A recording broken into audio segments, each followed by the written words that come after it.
Amén. Tomen asiento, hermanos. Acompáñenme a Gálatas capítulo 1.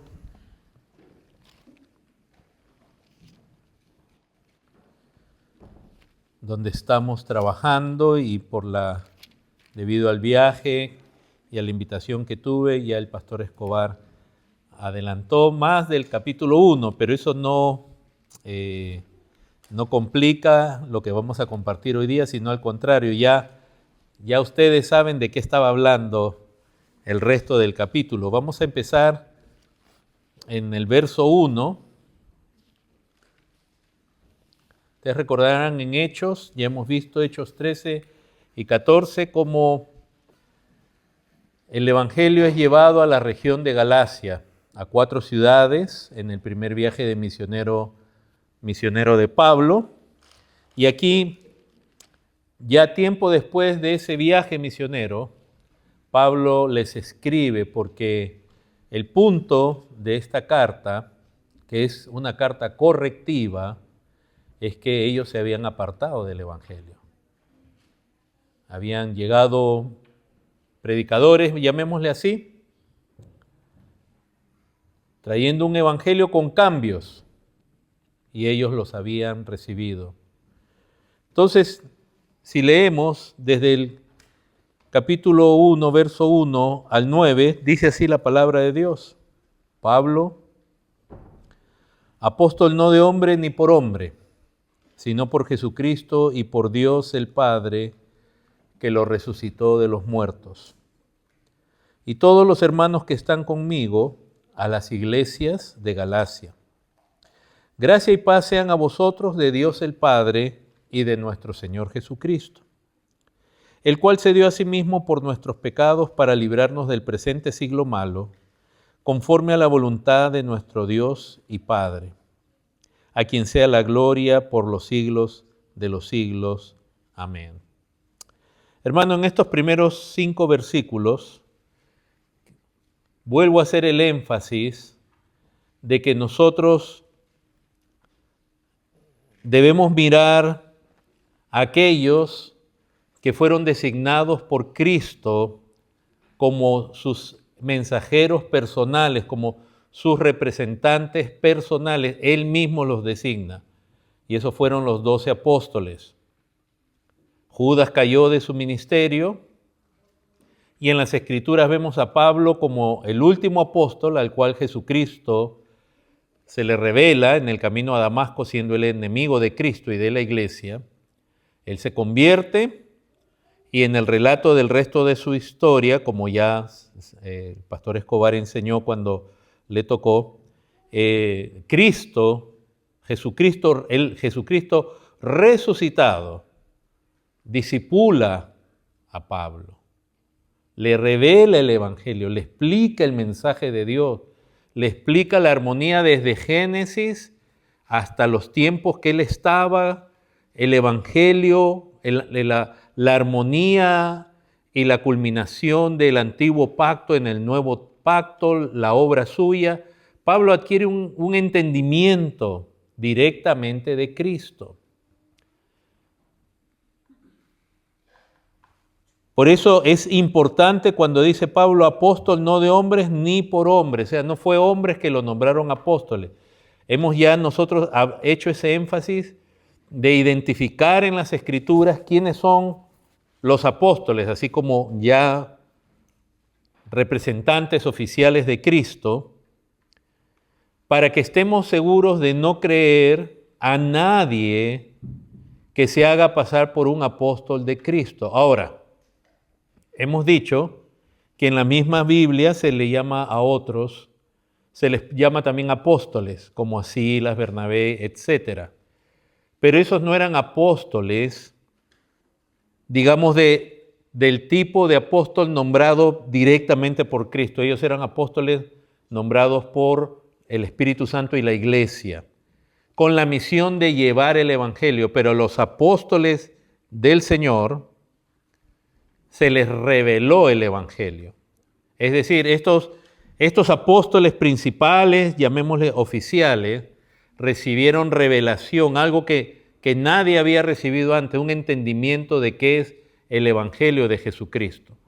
Las otras clases de apóstoles lo que hacen es ya llevar ese Evangelio. No reciben revelación, sino que lo llevaban en la obra misionera a distintos lugares.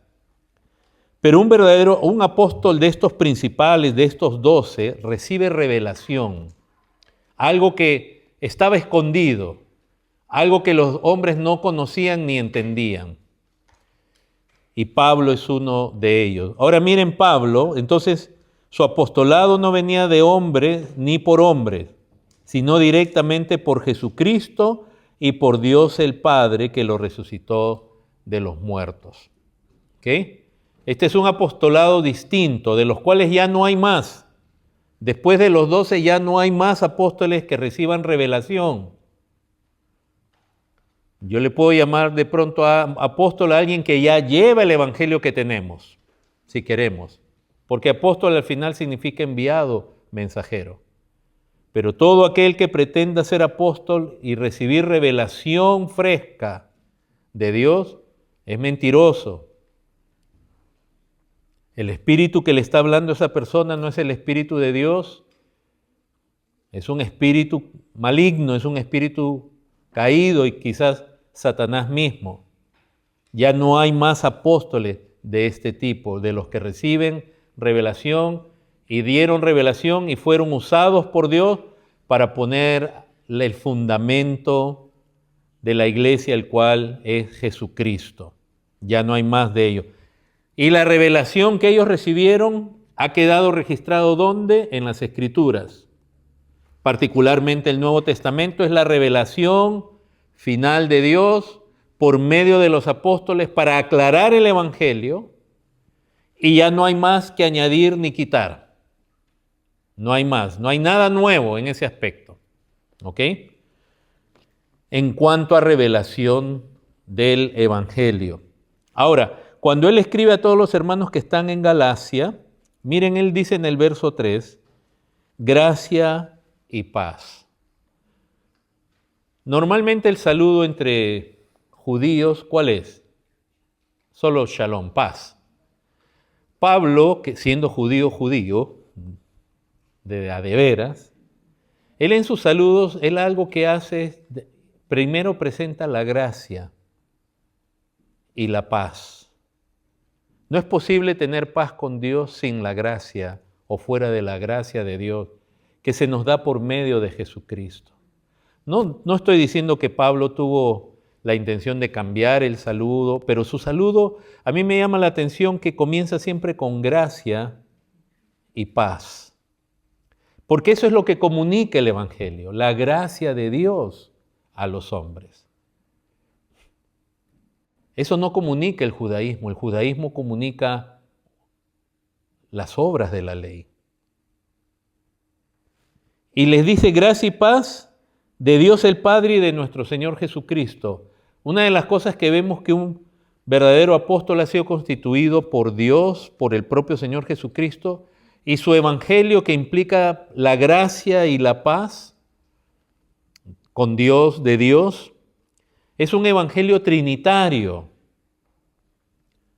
donde hay una clara diferenciación entre la persona del Padre y del Hijo. Ambos Dios, el único Dios, un solo Dios, una sola esencia, pero es un evangelio trinitario. Hoy día en las redes hay varios unitarios negando la Trinidad, usando mal versículos. Se ha multiplicado mucho la doctrina que niega la Trinidad, pero ustedes pueden ver claramente que ¿qué dice? De Dios el Padre y de nuestro Señor Jesucristo. Puede ser que tú no creas o no entiendas la Trinidad y ninguno de nosotros la va a entender a plenitud porque es tratar de entender a un ser, a un Dios que es infinitamente más grande y distinto que nosotros. Pero presenta, porque hermanos, no se puede hablar el Evangelio acerca de Dios sin Jesucristo.